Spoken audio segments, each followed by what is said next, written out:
I'm anti any dogma, anything that sniffs of dogma in any way, because I think that my sniff test is it sticky, memorable, and useful? And that is frankly the only thing that matters. Welcome to Chain of Learning, where the links of leadership and learning unite. This is your connection for actionable strategies and practices to empower you to build a people-centered learning culture, get results, and expand your impact so that you and your team can leave a lasting legacy. I'm your host and fellow learning enthusiast, Katie Anderson. Most leaders believe that to win, they need a better strategy, more superstar talent, or to just work harder. My guest today says that all three are lies. You've probably felt this. You're working hard, and so is your team, but things are stuck. The meetings pile up, the decisions stall, good people, including yourself, are burning out, and the strategy you're working towards is just not moving. It's exhausting, and it's so common that we've started to treat it as normal. Just the cost of doing hard things, of living in a world of so much change and pressure to transform. It doesn't have to be. I've seen this in my own experience working inside teams and coaching leaders, and I've seen it in myself.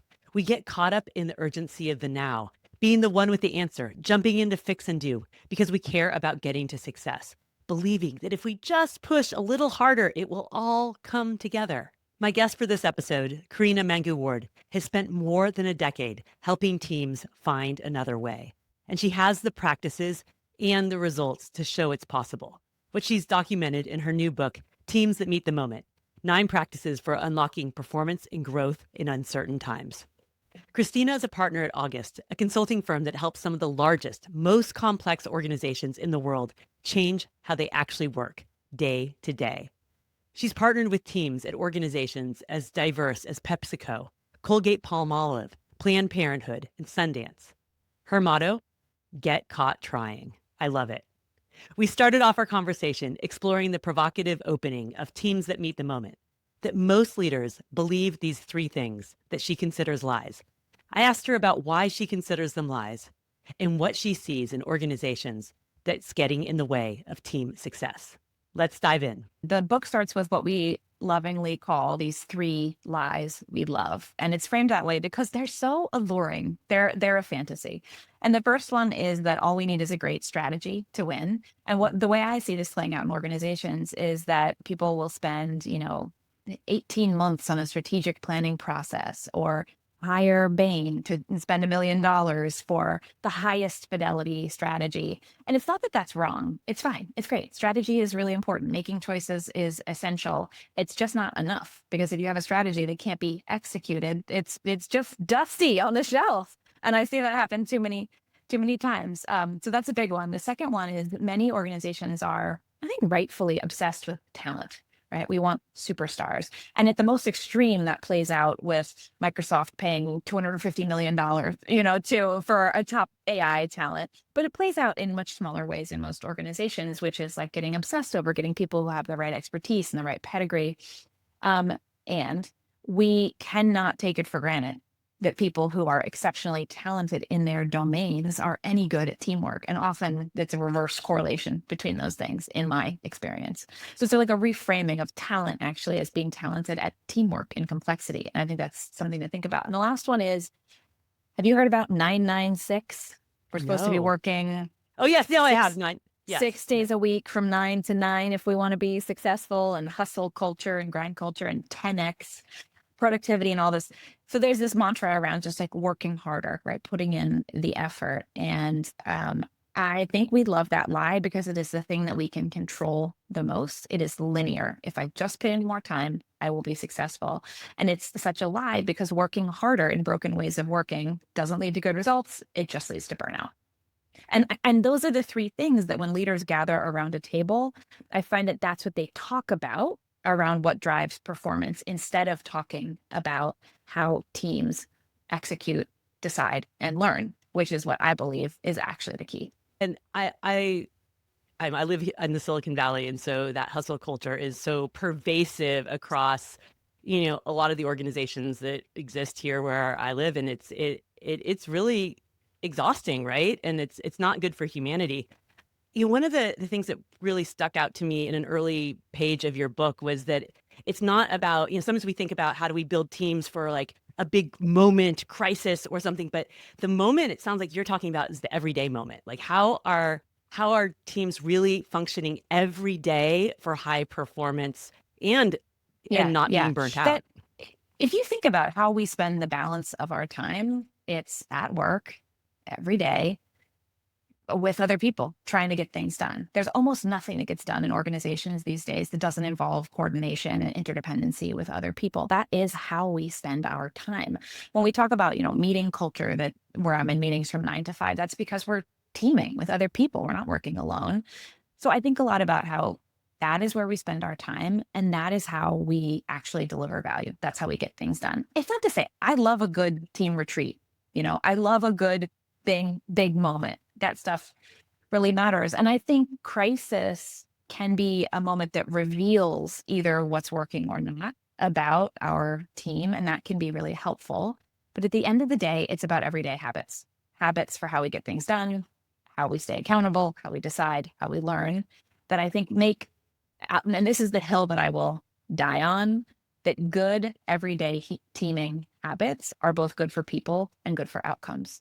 And you don't have to choose between those two things. We often think that, like, I've got to have a good vibe for my people and maybe compromise on great results. No, no, no, no, no. When teams are working well, we can have nice things. We can do hard things and have nice things. Right. I think that will resonate with a lot of listeners because we talk about like how do we like collaborate to or like develop people as well while doing the work that needs to happen, while getting results. And if we really can like unleash the greatness of people as individuals and then collaboratively as teams is really how we're going to then get to that long-term result or even the Even the short-term short-term results as results are well. great. 90-day Yeah. results are great as well, because that's what accumulates into Yeah. the long-term results that you want. So totally agree. In the title, you say, meet the moment. And what are you seeing as the moment now that we really need to be meeting as teams, as It's a individuals? great question. I mean, I think my macro answer to that is economic instability, geopolitical complexity, leadership changes inside many organizations, the rise of AI, a technology that everyone keeps saying is going to change everything, but also keeps changing all the time. I think that moment is really, really challenging for folks. I think we're still dealing with the fallout of a pandemic, which kind of in a non-linear, incomprehensible way, step changed everything about work. And we're still kind of step changing back out of that, returning back to the office.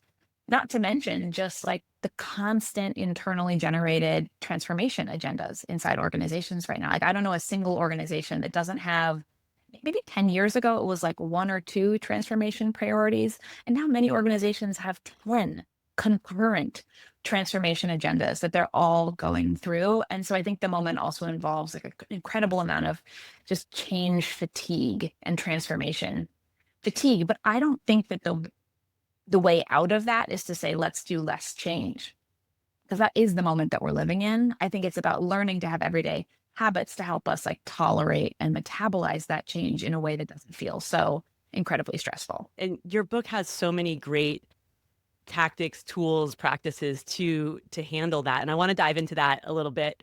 But first, I want to think about, you have so many great stories too of like organizations that have approached you and your consulting firm, August, about like they're in that moment. They're like, we have so much change, things aren't working, what's going on? Like, what are you seeing when companies usually reach out to you? What are some of their challenges, or maybe share a specific story to illustrate Yeah. what this looks like?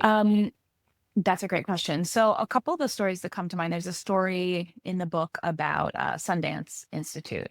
And what's interesting is we had been working with them before the pandemic, but the story in the book is about the pandemic. And there was a moment when the institution needed to figure out what to do about the live festival. Right? This is an institution that's entirely dedicated itself to producing an in-person live festival. And the pandemic came and they had to figure out how to pivot.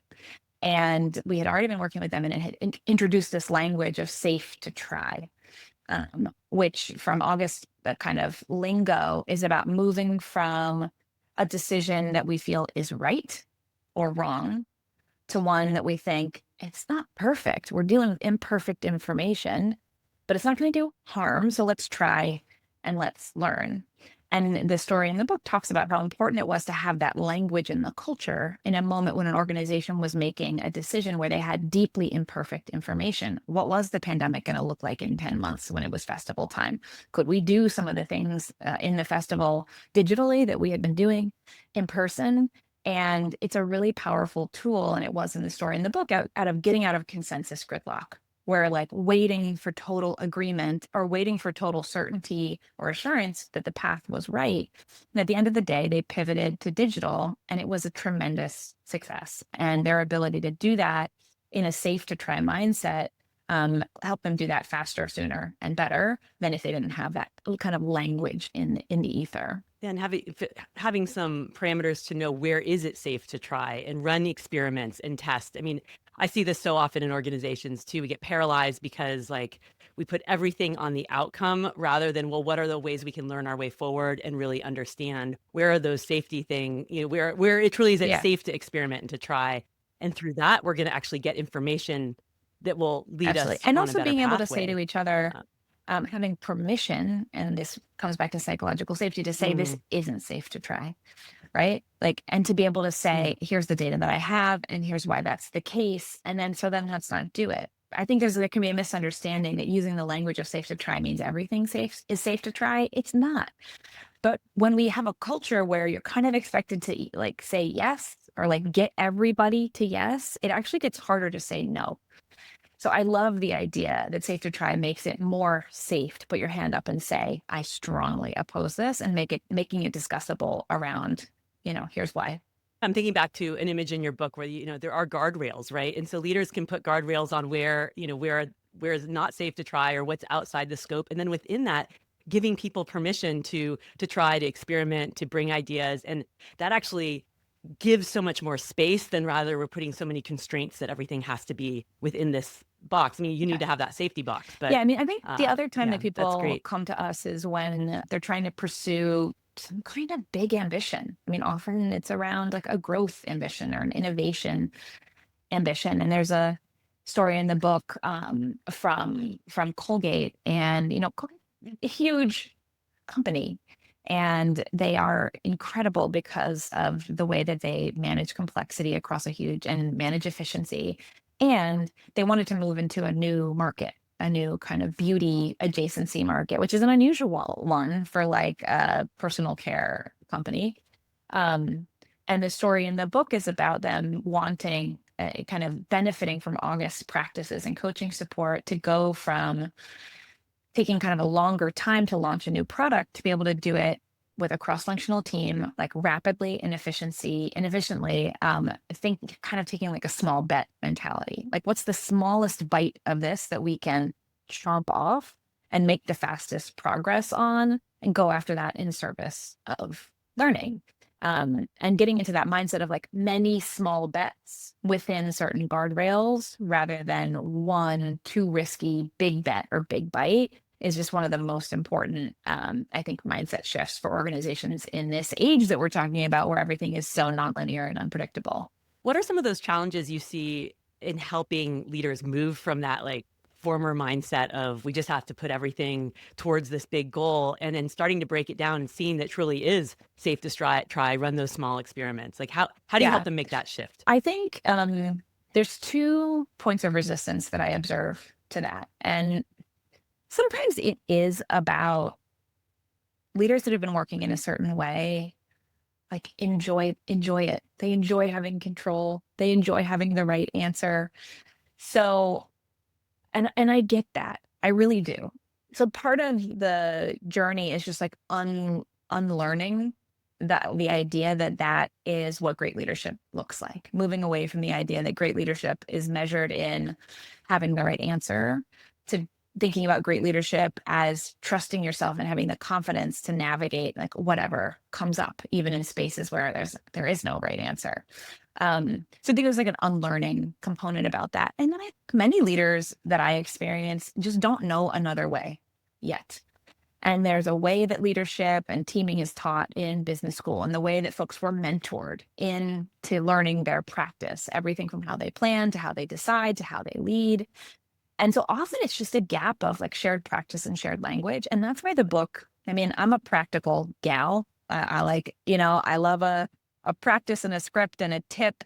So the book has that in it because I think it's useful, but also a lot of what I see is just the say do gap. Leaders know they need to work in a different way, but often no one has answered for them. But how? What do I actually do differently, say differently? And the book is intended to be an answer to that question for the folks that are yearning for that already. I think it's such a great framing. I recommend everyone who's listening to pick this up because there's it's just great practical insights, but real, like you're like, oh, I can do this. I It's can not a apply this. I can mystery. start This stuff is practicing not a this. mystery. It's just a No, it's not a new mystery. practice. And I think the last thing I will say around, you know, you and I have talked about this a little bit that like you have a, practice in lean and kind of like formal agile. And I'm anti any dogma, anything that sniffs of dogma in any way, because I think that my sniff test is it sticky, memorable, and useful? And that is frankly the only thing that matters. So over the 10 years of August, we've tried a million practices. Our practice stack is 150 deep, for teams alone. The 9 practices in the book are the ones that people literally walk up to me on the street who I haven't seen in 8 years and go, "You're that team charter person. You're that safe to try lady," because they just, it sticks. And I think that's what transforms teaming culture in organizations. I'm right there with you. I think a lot of people get too stuck on words and like this methodology versus that methodology. And in reality, it's just a lot of great practices. And the reason they work are the sticky ones work. And a lot of my listeners will really resonate with, this is safe to try. It's about experimenting or, making things visible, like transparency, make the invisible visible. That, and also having this learning mindset and learning from mistakes. I mean, that's like one of my whole things. How do we learn from mistakes? So this is the essence of great leadership. And we hear it all the time. It's just, as you said, we get stuck sometimes in this pattern of reactiveness or overwhelm or habits where I'm the one with the answer. And when we can really shift to being like, how do I create the conditions with the right structure in my organization? Like so much is Yeah, and how do I unleashed use from there. language and practice that others can easily pick up? I think the retrospective is, that's such a common practice. Lots of folks do some version of that. But, sometimes I walk into an organization and they've got like 10 different formats. They've got this postmortem and that retro and this. And being able to say the way we retro is we ask 3 questions. What worked? Where did you get stuck? What are we going to do differently? And everybody has those questions in their belt. They're so simple. They're so sophisticatedly designed to be like perfect for our human biases. And that means that they can be modeled and used without like whole elaborate training programs. That's the other hill I'm going to die on here, which is like, I love a training program. And the way change happens is usually simple modeling that has an impact that then somebody else picks up and does themselves. And how do we create the structures too? One of the things I resonated in your book too, and this was a transformative at a large healthcare system I worked in, we created a standard calendar for those rhythms and routines for leaders. And it wasn't like every moment of every day was structured, but it was like on this day is this type of huddle. And on Thursdays, this is when senior executives are going to go out to visit different sites. And like there was a pattern and cadence because all the meetings were on top of each other. And so we're telling leaders, oh, we want you to have these meetings or have these conversations or be with your team. The reality is we had all these conflicts. And so I love the simplicity in the framing here about how listeners in their organizations can take that concept and start applying it. I mean, a lot of my frame is around uncertainty and how do we like keep moving forward even when things are uncertain. And I think cadence is one of the most powerful versions of that, because even though we can't predict exactly what kind of challenges we're going to face, we can predict that we have a container that we're going to come together and have the right conversation in. And in a world where you can't have certainty, having that kind of predictability and clarity, I think is so empowering. It brings the anxiety level, brings the temperature down for folks. It more matches just like the steady heartbeat, of us as humans. Like we need that. And it goes on. Okay, I missed the meeting, but the heartbeat goes on. We know we have a space to be talking about that or to address that. And it's not like I have to, yeah, it just brings some predictability to a world of very unpredictableness. I always talked about like we have the predictable, unpredictable. how do we know to respond to that? And then how do we create, like, yeah, as you said, that cadence where things feel more routine, even though the specificity of what we're going to talk about is going to emerge based Yeah. on the And there's moment, something also right? about like the skill of leadership Yeah. being matching the cadence to the moment. And I think that skill is really important. You know, there's a client I have that was saying, um, we are facing like the one of the biggest business challenges we've had in a decade. And for some reason, the meeting we have to meet to talk about that is monthly. And it's just like that cadence is not meeting the moment, you know, like we have to get good Yeah. at sort of Yeah. like beating up the conversations about prioritization and stakeholder sharing when the moment really demands it, but also know when to slow it down again because not everything is on fire. Not everything is an emergency. And I think that's a really important leadership skill. So we get caught in that, right? That's the habit. Like everything's an emergency crisis. And then that feeds us needing to jump in as the expert with all the answers and just fix this and Yeah. move on to There's the a next famous thing. is one And more anecdote. This famous story from our business, which is yeah. we were working with a team that was working on building a new product, and the head of North America walked by and said popped his head in the door. I was like, "Oh, you guys working on something good?" And he said, like, that really makes me think, you know, somebody's got to be working on this question of what's the future of the potato, and like literally left the room because it was like a food product. And that team then spent the next month off on a epic urgent fire drill to try to answer the question about the future of the potato. And it was a great lesson in like leaders don't always know what impact they have. And that, you know, you have to be really clear on what you're actually doing as a team so you don't get derailed by people who are more senior than you who stop in and sort of like are pontificating about something, and stay really focused on what you're actually supposed to be doing. Takes me back to the conversation I had with my husband a few years ago, where he has some of the feedback because he's an external processor, as am I. And he would say things like that, maybe not about, but the potato, but just like an idea. And he didn't realize that because of the level of seniority he'd reached in the organization, people took that as directive or as something. So how do we really hone that in and also be clear on like what direction are we setting? And also then how are we creating the conditions for people to really then go and explore the real Yeah, that's right. questions that we And I need think to there's be two answered. practices in the book that get at Yeah. that: the team charter and the even over Mm. statements, which is one of my Yep. favorites.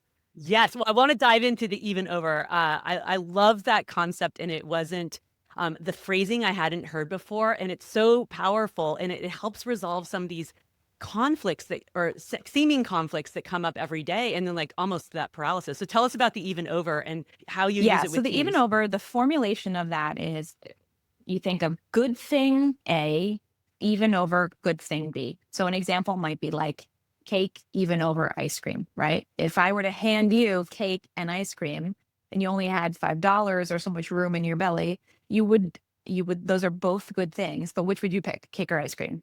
All right, if Depends on the it's day, today, okay, but cake. I'll do I'm cake. always ice cream. I don't care about cake. In organizational life, we often find ourselves in a position where we want two good things. You know, here's an example: speed and quality, right? Growth and margin, progress, perfection. And the fantasy is that we can just figure out some way to have both nice things, and that staying in that fantasy gets us really stuck. It slows down our progress. It gets people confused about what to choose. And the thing I like about an even over is like, if you can have both things, of course, have them. An even over is most helpful when you find yourself in a moment where you do have to choose one at the expense of another thing. And you know, there's a story in the book about this. A pharmaceutical company that we were working with had kind of like legacy products that they had and were trying to support, and then like new and launch products that they were developing and that were driving their growth agenda. And folks across the organization were getting pulled. Do I invest my time and my energy in our core, or do I invest my time and my energy in the things that are at the edges for us? And that led to a lot of swirl. And finally, the leadership body said it's growth, even at the expense of the core. And that guidance means that what it avoids is that every time the tension comes up, you don't have to run it up and down the chain. You don't have to say, do I do this or do I do that? It's guidance that's preset. So people can operate in the day to day. And where people get really mad at this practice is they're like, but I need both things and I want both things. Like they really, I see a lot of resistance and rejection around the idea that you can't have both things. But my experience is even if you are saying and desiring both things, you almost always are making trade-offs, even if you're not actually naming them.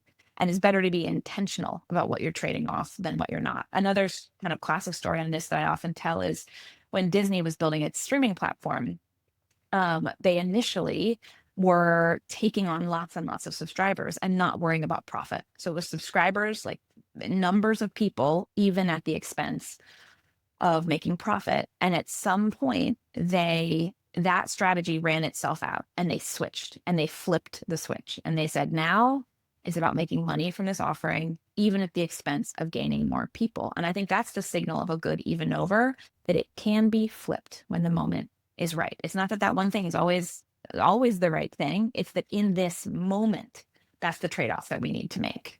The word that stands out to me Mm. is intention. And that's one of my keywords, because sometimes we're just so reactive or going through things. So this framing helps people be intentional about the trade-off and then gives them a decision framework to move forward and not just be paralyzed and spend that waste. But it doesn't mean it's, set in Yeah. stone for forever. Like we have to, the moment changes, right? And so we have to be flexible in saying, well, what does this moment need?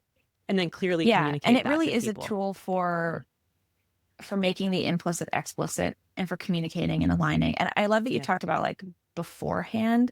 The best even over is one that is established before we get under stress, before we get into the mess. And it just brings that temperature down and we go, I'm stuck, but I know which call to make. And I don't have to ask three more senior people which call I should be making because it's clear and I understand the rationale behind it. And I don't think we can underestimate how empowering and satisfying that is for people to have that kind of clarity. And that is really like leadership's role, is setting that clarity of the direction or the decision point, or, and then enabling their people to, and entrusting their people to make that decision based on that framework or that direction. And so that I think that can help release leaders too from the feeling like they have to do it all or be involved in everything. Because if they're creating the right structures and clarity for people, then those decisions are Yeah, going to be made in absolutely. the right level. It's so related to empowerment. It's also a great way to manage up and even over going into a meeting with someone who has more power than you and saying, this is the choice that I think we should make. This choice prioritizes, breadth, even at the expense of depth. And here's why I think that trade off is appropriate for us. Are you aligned to that trade off? And it gets managers out of the weeds of the decision itself and helps elevate the conversation to a strategic level. Are we talking about the right choices rather than are you criticizing the particular decision like in this moment about this topic?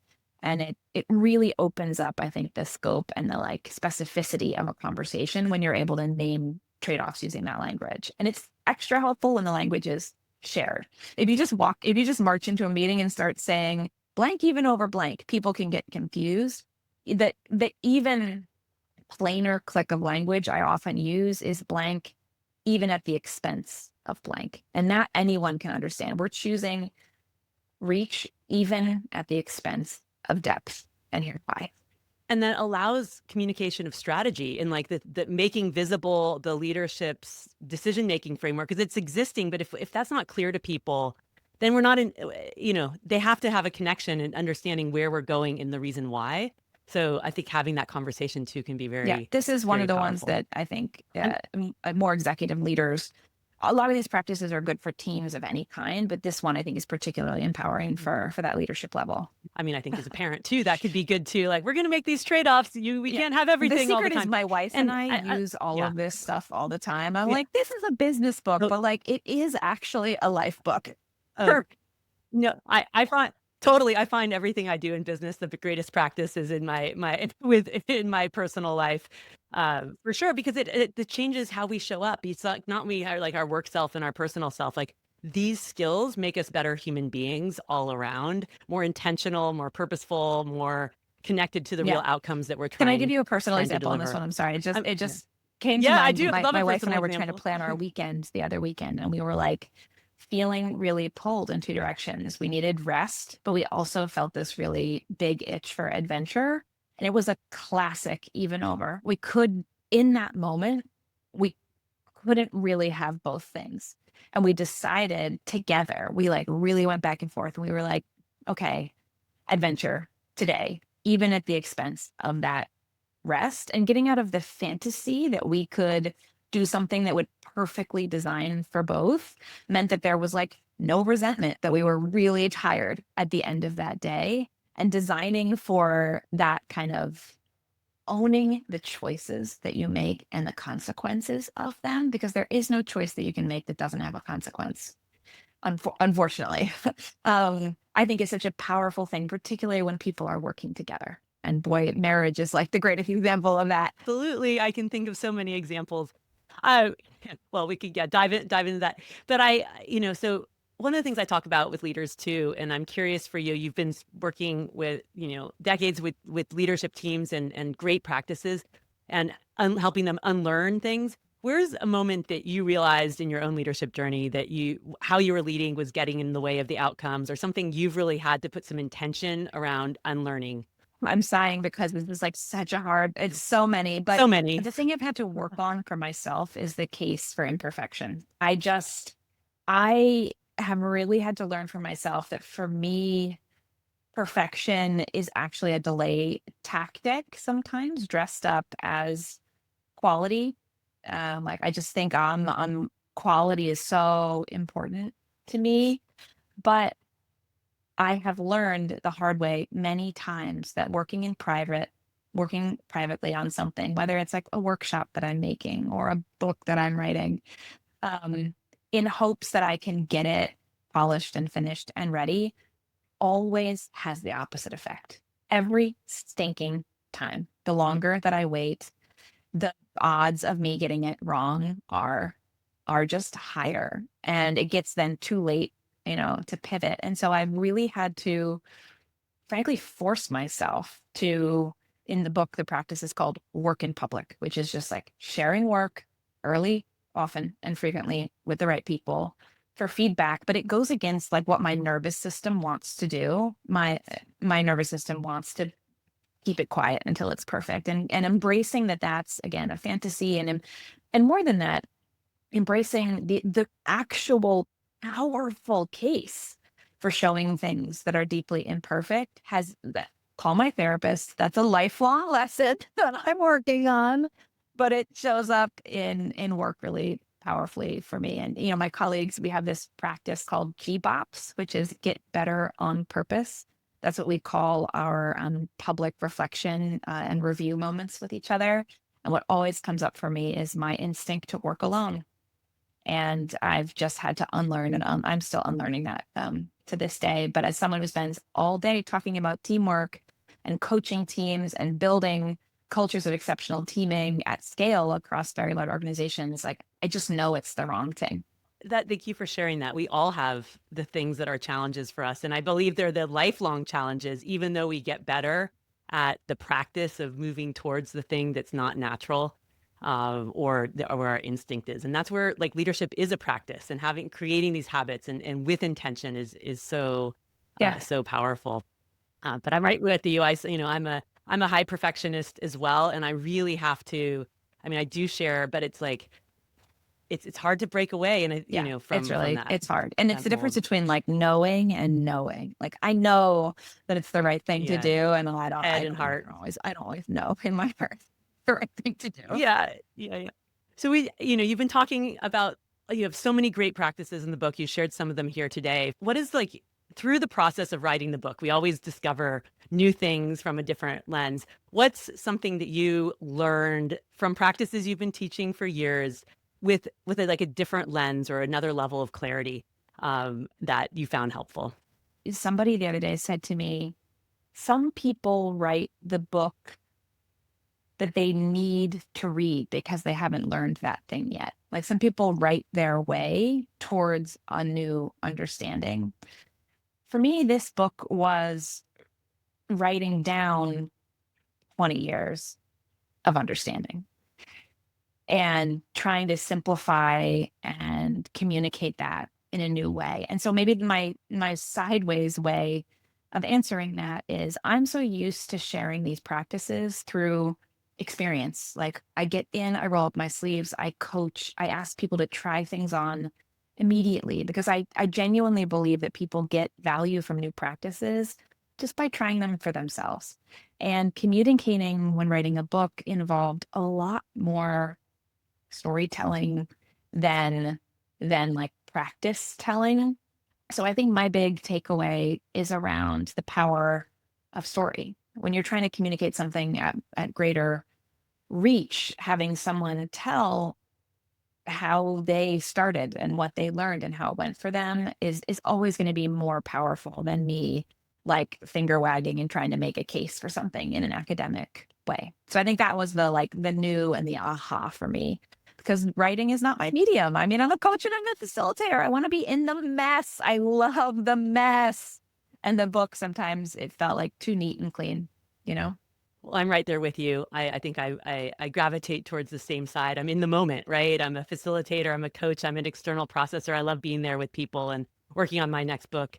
I gravitate to my former self, which was an academic writer and researcher. And that's not story, it's stories that really bring things forward. And I've actually tried to bring more stories into how I facilitate too, because I think Yeah, there's a lot of I'm power on that there journey too. right now. Like Uh, I'm doing a lot more keynoting right now, which is a really different mode than workshop or yeah. training or facilitation because it's about, you know, I read something recently that was like people um learn through metaphor and through stories. And so I've just been trying to bring a lot more of that into my work. And all these different modalities require us to show up in different ways. When I was started doing more keynote speaking 4 or 5 years ago, I hired a coach, and actually Carol Cox has been on this podcast, and we talk about storytelling and the power of that. So I'll put links in the show notes there. And then facilitation requires different things, and writing requires different things, but it's all in service of helping other people move forward and be better and have the practice. So thank you for writing this book, Karina, The Teams That Meet the Moment, and sharing your 20 plus years of insights. There's so much great practical advice, and it's a lovely read too. So thank you for coming on Chain of Learning and Thank you sharing so your much for insights here having me. today. Great conversation. The two words that called out to me from this conversation with Karina are intention and practice. And these are words that you hear me say all the time. Intention is one of my key words and phrases. Intention equals heart plus direction. What impact do we really want to have? And what behaviors align with that? As Karina highlighted here, often we're reactive, overwhelmed, trying to make our teams work together more effectively. But everything feels like an emergency, a crisis, that needs us to start jumping in as the expert with the answers, just to fix it and move on to the next thing. However, it's about making an intentional choice rather than a reactive one and creating the systems and structures that help support us. What I love about Karina's practices that she shares here and in her book, from the even over, the safe to try, the cadence, as that they're simple and help give you and your team the structure to stay intentional, the framework for practice to move forward instead of getting paralyzed, how to make trade offs clear, the invisible visible. And that's really the leader's role, whether you're the CEO of a company, a manager, or even leading a project team, setting the clarity for the direction and for the guardrails, and creating the conditions and entrusting people to make the call. When you create the conditions with the right structure for team members, or even your partner or your kids, to make choices, learn, grow, so much is unleashed. And I appreciate Karina's honest self reflection at the end about how, even though we can intellectually know the right way, it can still feel like a challenge. And that's really what this is all about, how we drop understanding from the head to the heart and make the intentional choice to do something that doesn't always feel natural or easy, but because we know ultimately it's the better way, not just for us, but for the people around us. That's what leadership is, a practice with intention. As you reflect on this conversation, think about your own instincts and the practices for yourself and in your teams. Where might defining an even over help you or your team when you're holding on to two things and in the moment is actually asking you to choose one? And where could you work more in public instead of waiting in private until it feels perfect enough to share? How can you bring a learning and growth mindset to your work this week and share something that's in process? If you want to get more details on all 9 practices to unlock performance and growth in uncertain times, be sure to get your copy of Karina's book, Teams That Meet the Moment, and connect with Karina on LinkedIn or through her company. I'll put the links in the show notes. In this episode, Karina and I both talked about the power of story in leadership. If you want some specific frameworks to help you bring in more storytelling to your approach, whether from the page, the stage, or working with your teams, go back and listen to my conversation with my speaking coach, Carol Cox, about how to harness the power of storytelling in episode 26. And if the move from having the answer to creating the conditions resonated, my recent episode on owning the process, not the thinking, episode 71, goes to the heart of it. If you've enjoyed this episode, please follow Chain of Learning wherever you listen or watch, and leave a rating or review to help other leaders and change practitioners find the answers to their questions. Thanks for being a link in my Chain of Learning today. I'll see you next time. Have a great day.